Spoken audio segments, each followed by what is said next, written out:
Yeah, so thank you very much for the introduction and the invitation. And it's indeed a great pleasure to present to you or to talk to you about air pollution. And given the nature of the course, I thought that I use air pollution as an example to think about how you can use epidemiological designs to frame problems and get answers which are highly relevant to public health. So with that, I'll just start with the notion that the environment shapes health and disease, and that we have aspects where the environment is harmful and is causing disease, but that we also do not need to forget that environmental exposures can also help us, and very often are required for our health. And such as, for example, if you turn air pollution, the harmful full exposure, into the beneficial one, namely clean air and the oxygen we need for breathing.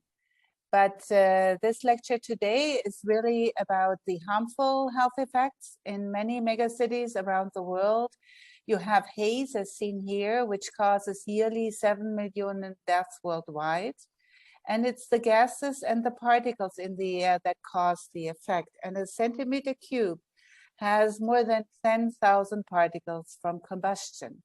They agglomerate and they absorb potential harmful substances on their surfaces, so that we have these mixture around us, and with every breath we take, they enter deep into our lungs and are deposited in our air sacs.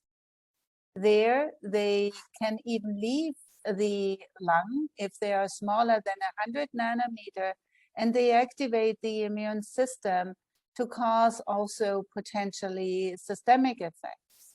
This is why we have now the understanding that air pollution causes lung diseases, but also affects circulation, the cardiovascular system, and even the brain, as you probably have heard from your Jordi in the previous course.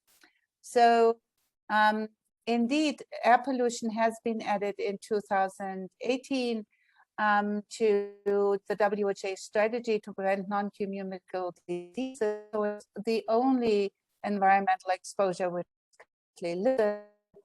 And I know Neil is a strong proponent that actually the 5x5 is way too limited to really fight. At least we are happy from the environmental perspective that air pollution has made it to the list, and thereby is providing a different quality. So in the presentation, I'm going to talk about cohort studies because they have really laid the groundwork for our current regulation of air pollution around the world. And I won't be talking about the historical ones, but a recent one, which is now hopefully being published within the next month, a European-wide study, and then talk about how different designs to understand the biological plausibility, give a glimpse into air pollution and the pandemic, and then have an outlook. So I would start with the study of air pollution, a study in Europe, which is called ELAPSE, and is led out of Utrecht University by Bert Bunekreef. And one of the important features, or one of the important outcomes, which will be available soon, is that we have well characterized cohorts which were actually conducted for other purposes, but which we now can use to assess air quality. And it's a characteristic of environmental epidemiology that we actually often build our work on existing epidemiological studies. And we are using hybrid land use regression models to characterize exposures, and do that for regulated pollutants, namely particles smaller than 2.5 micrometer. Those are the particles which enter deep into the lung and are weighted, and so it's the mass of these particles. Nitrogen dioxide, which is a gaseous pollutant. Soot, which is the main consequence of combustion-related particle formation. And for the warm season, we look at ozone. And we look at mortality, lung cancer incidence, cardiovascular disease events, asthma, and COPD. And with the goal of the study is to really look what is happening below United States and WHO limits and standards to see whether the air, even if we would achieve that in Europe, where we are quite far away from, would that be safe? So on pollution monitoring, and you see on the left-hand side, the monitoring stations, which are the official monitoring and operated by the official agencies. And you see that they are quite dense nowadays, but that there are also holes in there. And it's specifically to map the participants, they are set up. They are they're set up to derive, to assess the air quality and potentially see whether the current standards are complied with, but not really for epidemiological studies. This is why we set up additional modeling in a previous project, the ESCAPE project, to really characterize more the exposures. And now we are building upon these data, but also use information on land use. So how many inhabitants, how many streets are there, how many forests are there, and the like, the population density, the elevation, and satellite information, which really covers, allows to globally, but also in Europe. And we use chemical transport models, which basically use the data on the emission of stationary sources, of power plants, of manufacturing places, companies, to then derive the chemical landscape of the air pollution over Europe. And this is all combined. And then you get a 100 by 100 meter resolution, and you can map the cohort participants. There is a residential address to these extensive maps.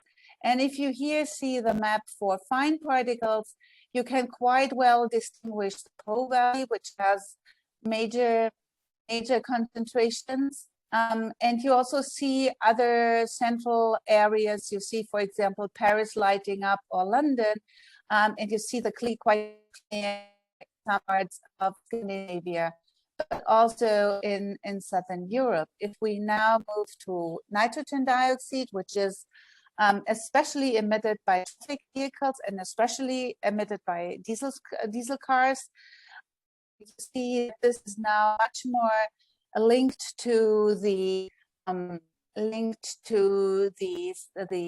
population densities. And if you look carefully in instances, you can even detect the major highways linking European countries. And so this we use, which of course from an epidemiological perspective is not the personal exposure, it's the close by exposure where I live.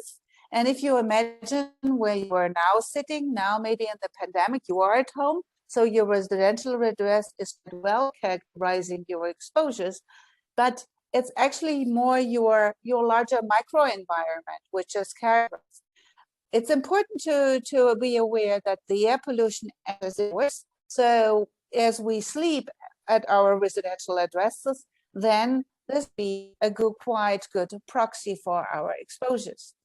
And so now moving forward and thinking about the cohort context, we assembled these existing cohorts and we look forward to their mortality through existing registries with all the advantages and disadvantages.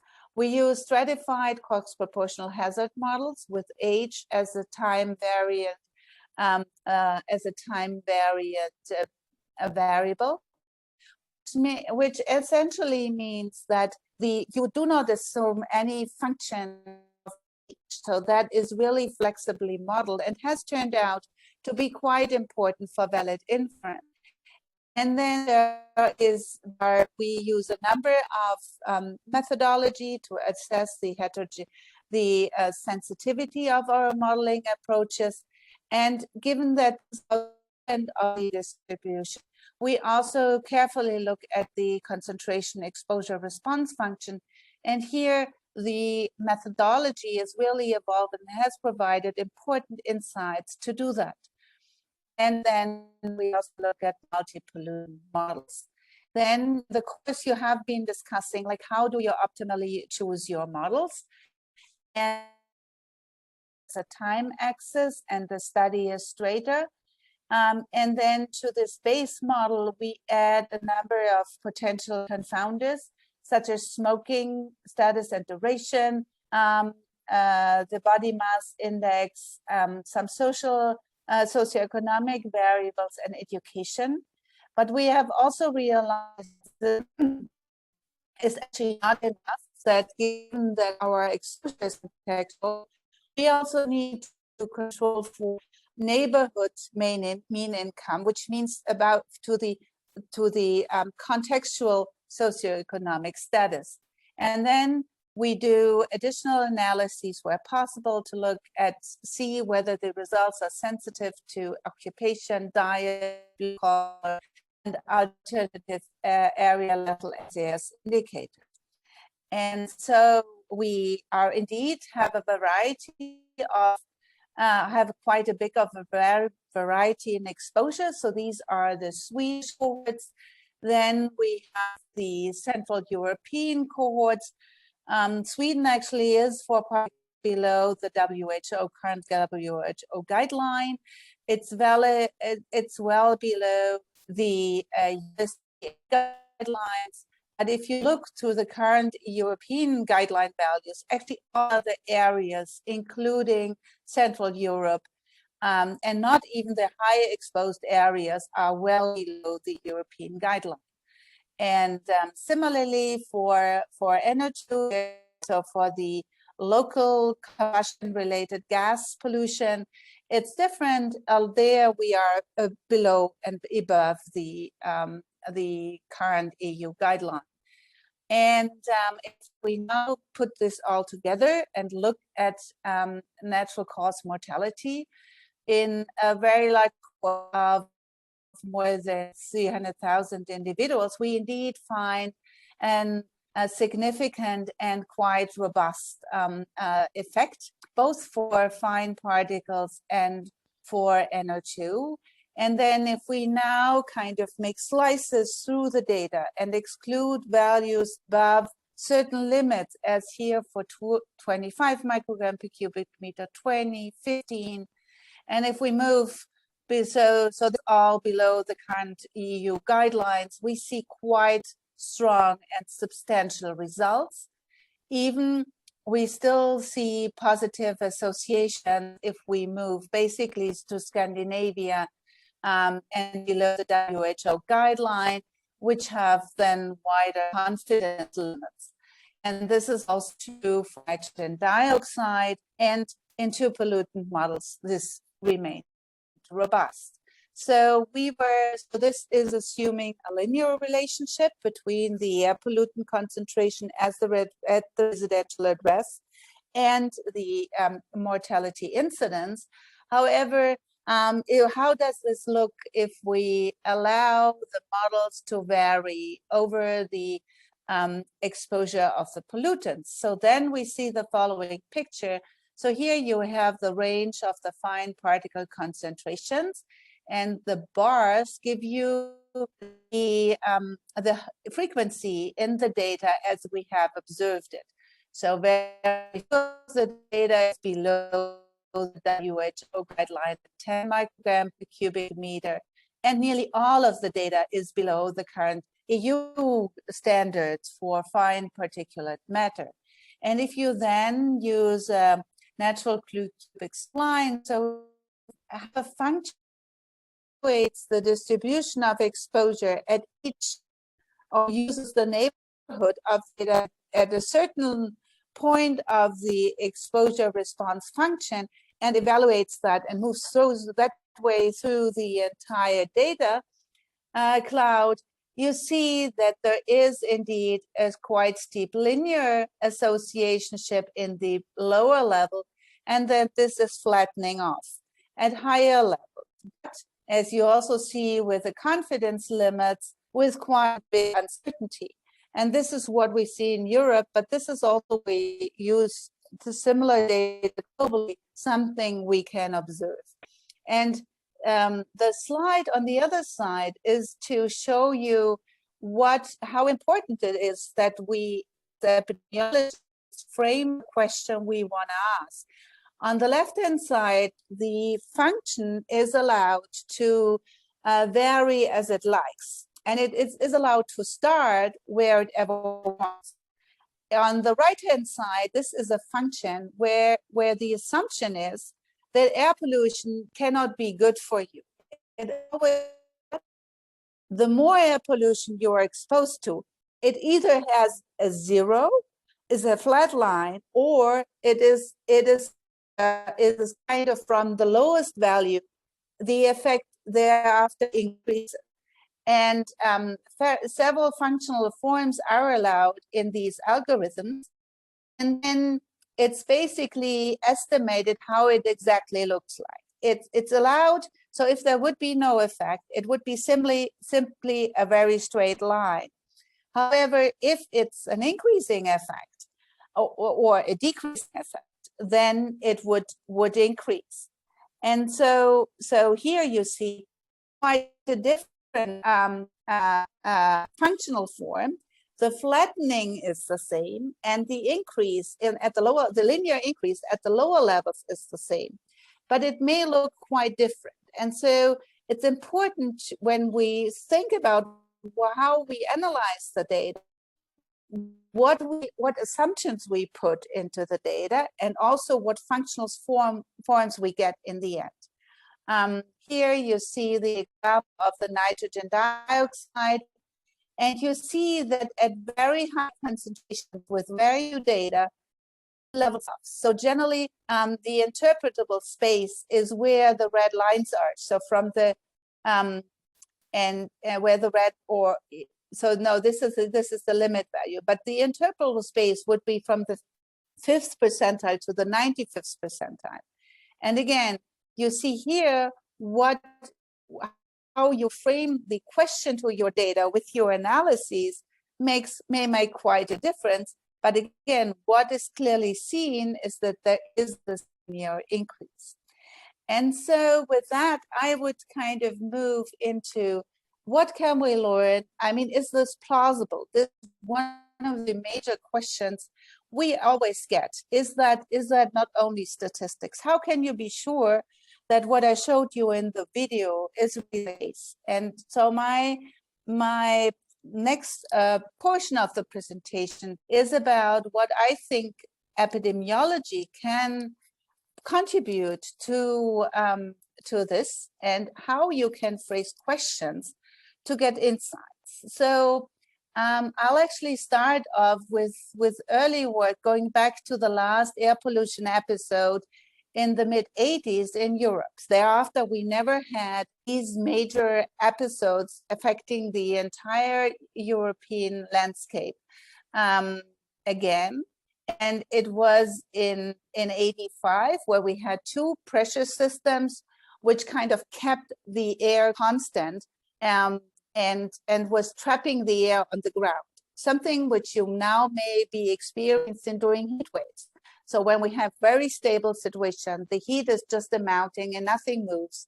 This was at the time in the cold period, so that the local sources, the air was simply trapped and the people had to breathe what was produced at their local situation. And so in 85, this is now data out of Augsburg, a small town in Germany. and which were was well below the alert levels at the time.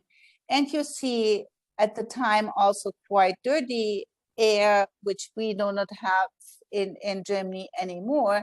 But there was this clearly discernible period. And during this period, there was one of the first WHO surveys on cardiovascular disease. And the question was, can we use this data to find biological markers which could say, yes, air pollution does something internally to you, which is related to mortality.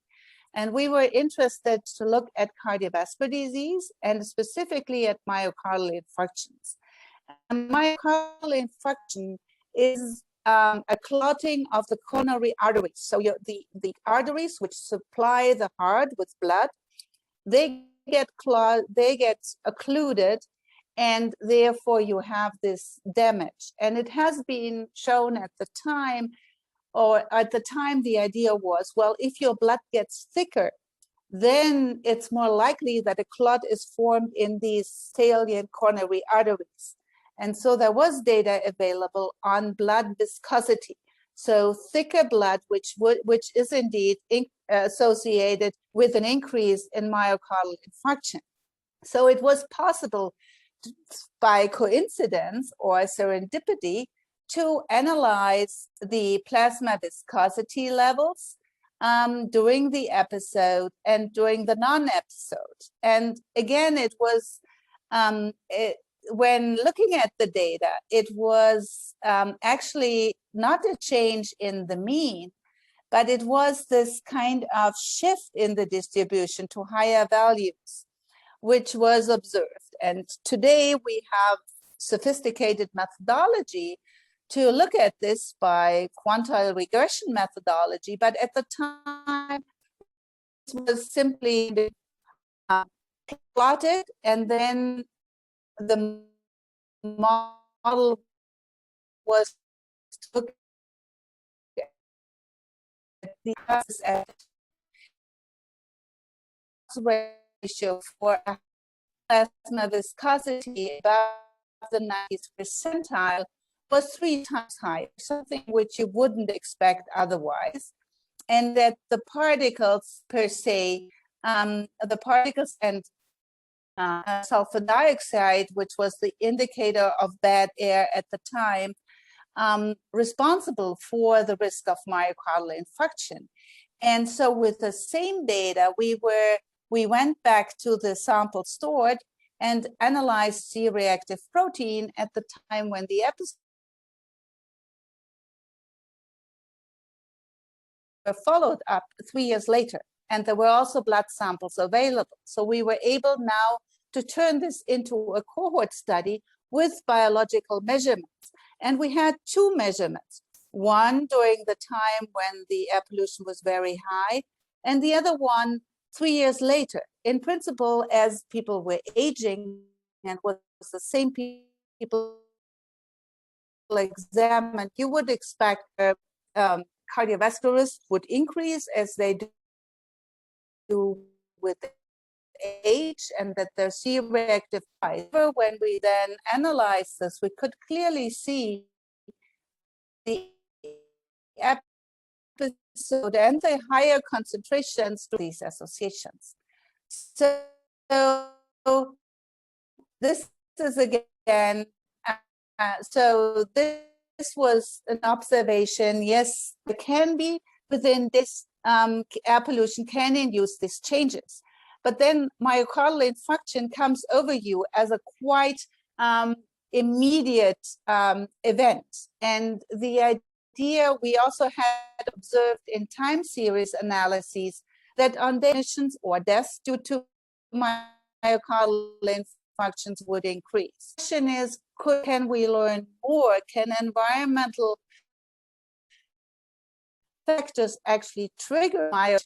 Can this be very immediately? Can this, the underlying, which are immediately occur before the event, and thereby trigger the event, and which were not present in the same person, potentially, in the periods before?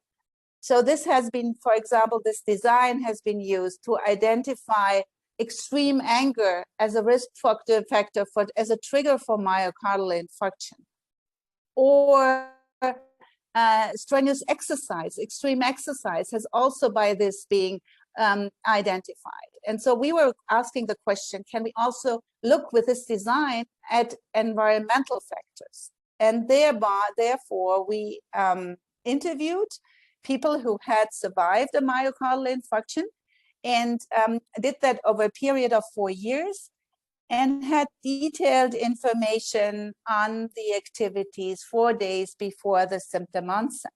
And when we then kind of assess the data, again, first visually to guide the analyses, we found that indeed in the hour before the MI onset, so all of these 1,466 persons had their MI at time 0. And it's kind of all aligned and then goes backward in time. And when we now assess the diary information, we saw an hour before they were in transport. So they were either using a car, a bike, or a bus in the study area. And during other times, this was only done, only seen in 6% of the hours over time. And when we then analyzed this, we saw for infarction threefold. And it does so no matter whether you are in a car, in a bus, or on a bicycle. So participating in traffic is actually a risk, an immediate transient risk for a myocardial infarction. And so again here, the idea to ask a certain question using an EPE design derived novel evidence. And we are kind of still working on this with now a big community of people. One important experimental work which actually supports this observation is our controlled human exposures to diesel exhaust, where 20 men with coronary artery disease were put into chambers. They were exercising at the time, and then there was an electrocardiogram reading done in them during the exercise, and was looking at signs in the electrocardiogram, which is consistent with narrowing and reduced blood flow through the coronary arteries. So you do not observe, luckily, a myocardial infarction, but you see that actually there is like a condition which could turn into a myocardial infarction. And so you have here on the right-hand side the 15-minute of exercise, comparing the increase in heart rate, which is due to the exercise, for air, clean air, and diesel. And then you have the reading of the electrocardiogram, which in air, there is a decrease in the ST segment. So there is a sign of ischemia because these are diseased people and they exercise, which is expected. You see, however, that this is double when they breathe diesel air. So indeed, what we were observing in the population could be also recapped in a human controlled exposure.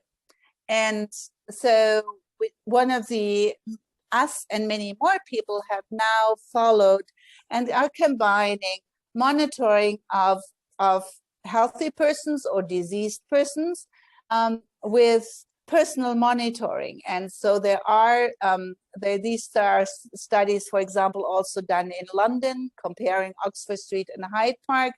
We have done this in Augsburg, in our smaller city. And we indeed find that personal exposure to particles is reducing heart rate variability. And in addition, also the general level measured at the central side is affecting this, and that this is actually independent. So you have, depending where you are, if you're standing next to a major road, you are exposed to high number concentrations of particles. And that potentially, our data shows, potentially impacts your heart rate. However, whether this is a clean day or a polluted day, which I can measure with a background station, is also impacted. So thinking about exposure times and relevant response functions is something you can implement in EPE studies, especially if you have repeated designs or a panel study where you measure within the same person some time-varying characteristic over and over again, and then conceptualize the link between your exposure and your outcome.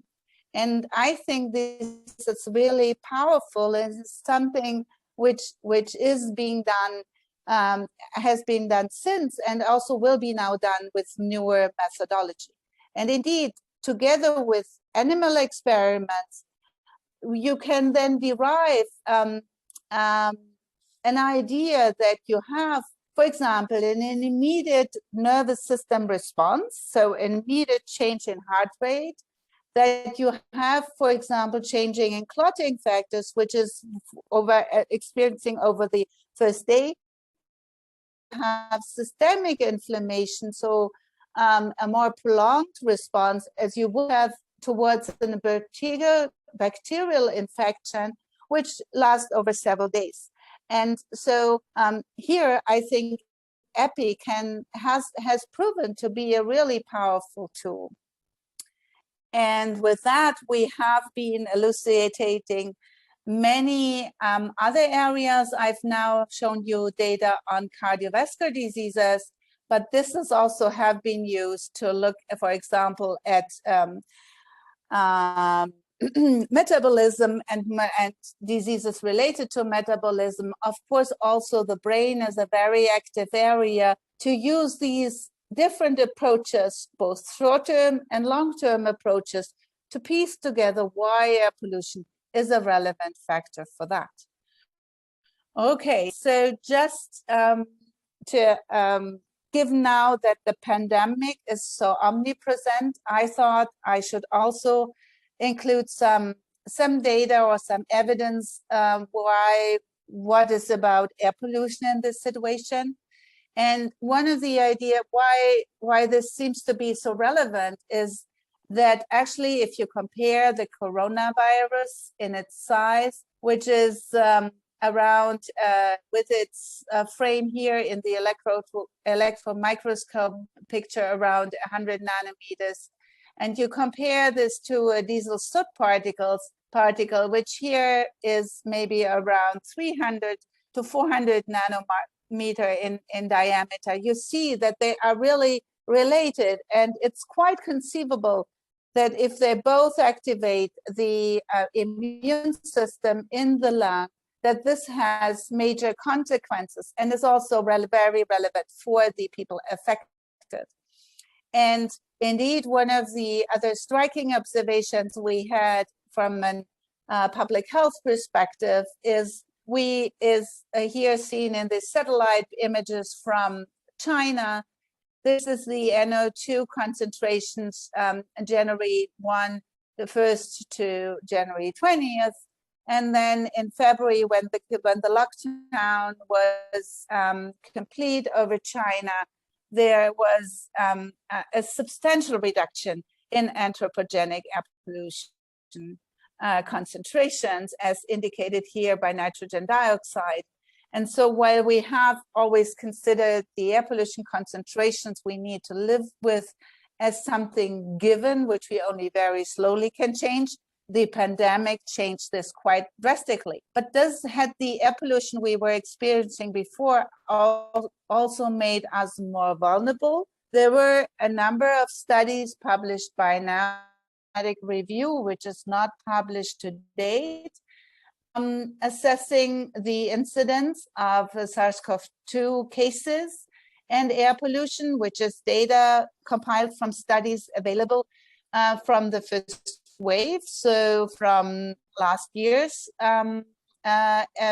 first wave of the pandemic.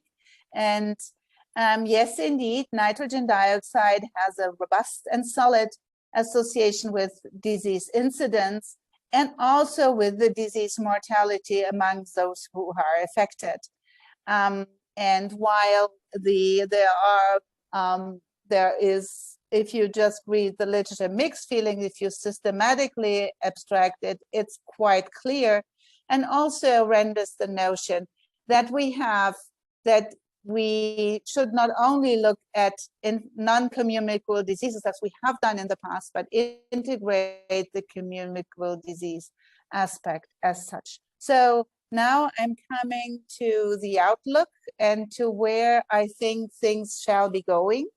And one area which I think is gives us a lot of potential is the understanding of the underlying biology for the complex environmental exposures, including air pollution, but not being limited to that. And we have,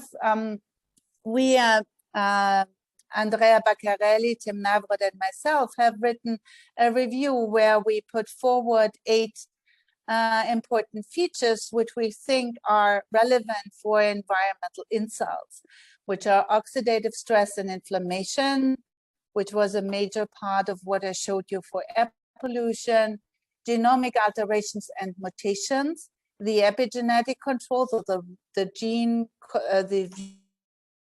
regulation, the potential impact on mitochondrial dysfunction, which means the energy of our cells, the big role of endocrine disruption, something which has been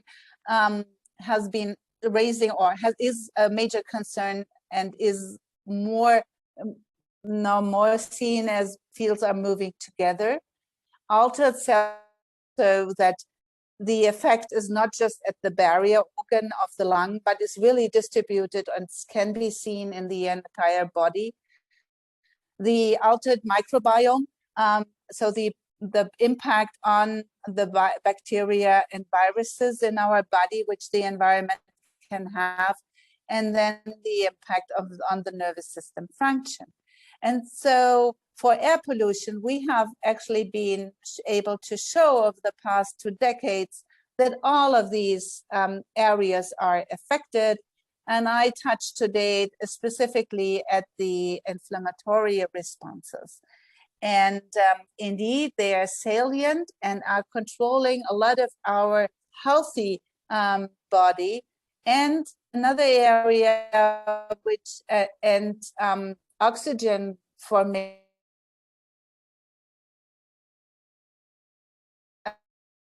metal inclusions, for example, also heavy metals, endocrine disruptors, and so forth.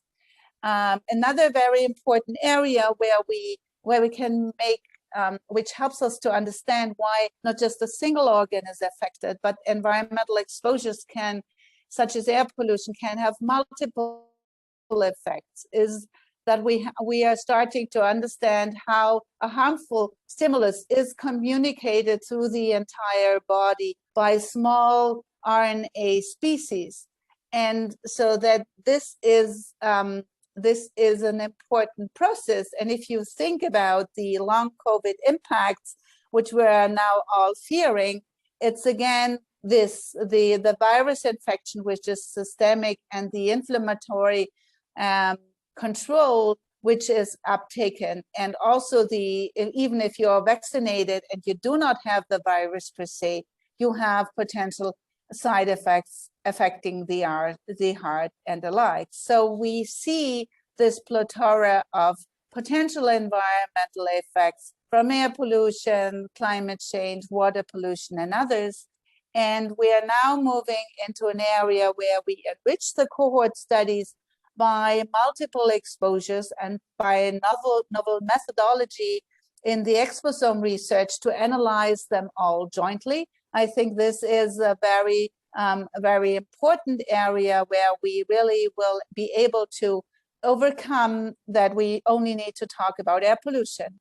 And then another area where I think it will be important to understand the joint effects of environment and lifestyle is how this is impacting the epigenetic changes. And I think, again, there, one of the most important things is that these changes can occur in utero, and that it's not just us as adults who are affected, but it's really something which may affect generation or the next generations as well. And if we can make this argument solid, we even will need much more need for public health action. So just to finalize with respect to air pollution, there's this important link between climate change and air pollution. As climate change changes the composition of the pollutant, it increases them and it modifies the sources, for example, the wildfires, which are now becoming more and more important globally. So we need to model the air pollutants globally. We need to understand the mechanisms in order to be heard, to be convincing, and to home this back to the populations and propose measures which are effective at the local level. So linking also back what Jacopo's main message was. So I think it's important that clean air saves healthy lives, and we are in a changing time, so we need to really abate air pollution. With that, thank you very much.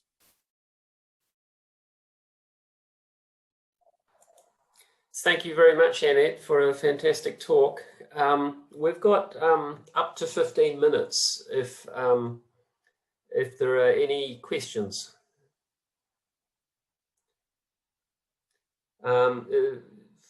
Please either put your hand up or you can say something in the chat.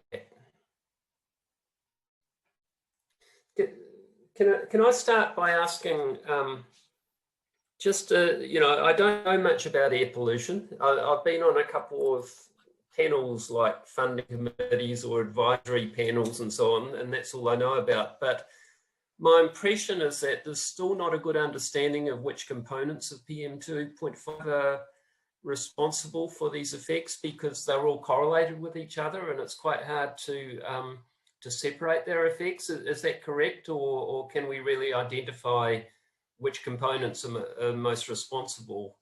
And the related question is about non-tailpipe emissions and whether they're going to become important once we all switch to electric cars.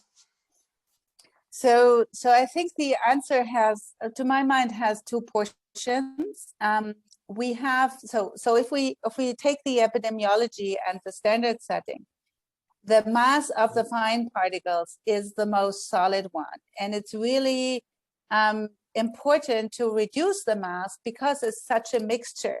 And even though the mass may carry certain aspects of which we know it's less harmful, it's really the mass which we need to reduce, and it's also what is kind of tracking over time. From toxicological evidence, we actually know a lot.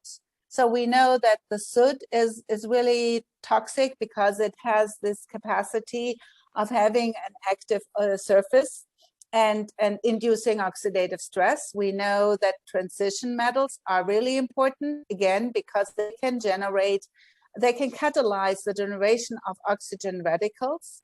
We know that the ultrafine particles, so the smaller the particles are, again, the larger the surfaces.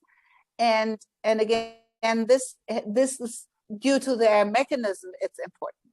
So, and we know that, for example, the non-tailpipe emissions, the wear of brakes is also very important. And if we're moving into electric cars and we are not moving into contact-free brakes at the same time, we will retain some of the impact. And so, yes, we know a lot. If you look at it epidemiologically, we still, it's a mixture. You cannot, or it's nearly impossible to tail down one thing, but its combination and the ability to really enter the line. And then it's actually, the particles most likely are dissolved. They are metabolized, they are also converted. So I think we need both. We need action now already on the metrics we have. And we probably need supporting research to do the right implementation or the right control measures. Because, for example, we also have a negative, then I'm shut my mouth, the negative example, which is the sulfur control in ship diesel. Ship diesel is one of the major pollutants in harbor areas. And it's the dirty fuel which causes these effects. So we said, well, the other regulation is lowering the sulfur, the dirty the sulfur. Well, industry was smart. They took out the sulfur, they left the rest dirty stuff. And now we have ship diesel with low sulfur concentrations, but all the other soot and heavy and transition metals. Thanks. Manolis and then Nino. Hi, Annette. That was great. Can you talk a bit more about those responses? You know, we have suffered when as a global community on how we have estimated the burden of air pollution, and the burden of air pollution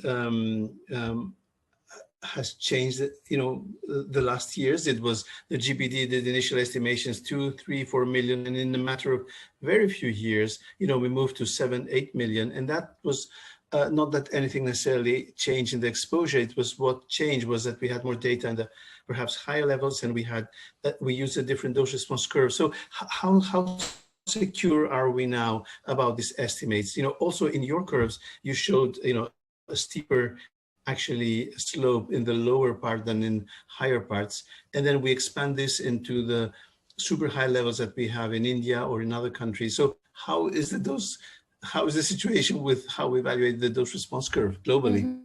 So we had, so the first estimates we got for the global estimates were actually, I mean, it was a really clever idea, because we had cohort studies in North America and Europe. We had then evidence from secondhand smoking, from indoor air pollution, and from secondhand smoking, and from active smoking. So that covered the whole range of exposures. And also the ambition was to not only do ambient air pollution as such, but also to do household-related air pollution, which is a major issue in many parts of the world. So it was this really smart idea to combine across that. And there is good arguments that you can do that. The problem was that there is really a scarcity of data, and that it really mattered a lot which of these studies you included and which smoking studies you included. And a lot of the data was rather old. So this is why over time, these functions were changing. And also the community was behaving as scientists. They kind of, I have a better function. My function is better. And now I apply this better function. And the global burden of disease process is such that it does things every year a bit better, but there is no recollection or there is no consistency. So I think it's our role as epidemiologists to really ask for this consistency, to drive ourselves to be consistent, and to integrate this knowledge. So this is why also this idea came up that of this second set of function, and so where you basically anchor the function. And I think we are not still out of the complete mess. We're much better. We now have cohort studies for China, and we are starting to have data for India. So we can actually now estimate the curves out of cohort data, which is much better. But then we still need to have this joint international process. And there is the idea that the WHO will set up platforms to do that. And I think that is still super important. I would say the problem is recognized, but not solved. Thanks. So a question from Nino, and then there's one in the chat, and then that will probably be the last. Well, thank you very much, Annette. It was a fantastic talk, and it's just really amazing to see the progress this science made over the last 30 years. And you beautifully summarized all we know now about these biological mechanisms.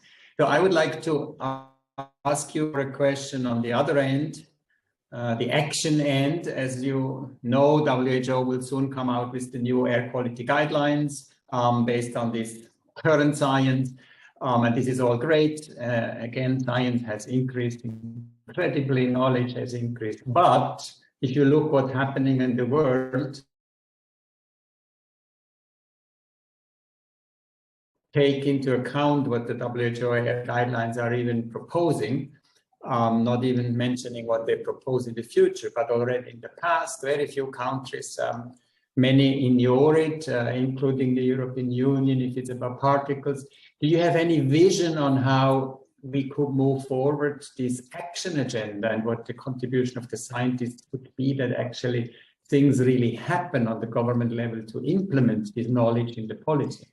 So you are absolutely right. It's going to be, I mean, it's a big problem. What I found very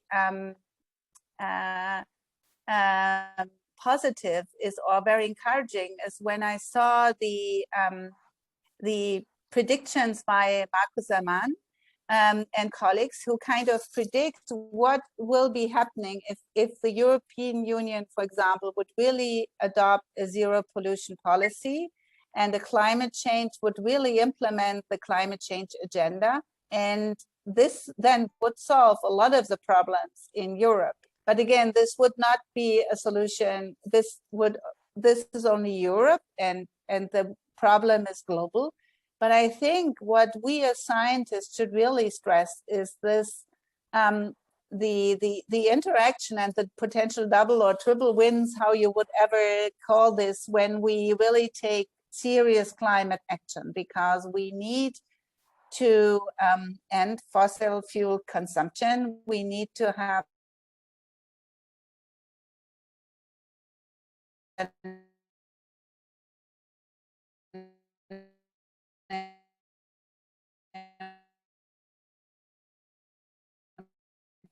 and really stressing climate change, I think, can at least produce a lot of needed change.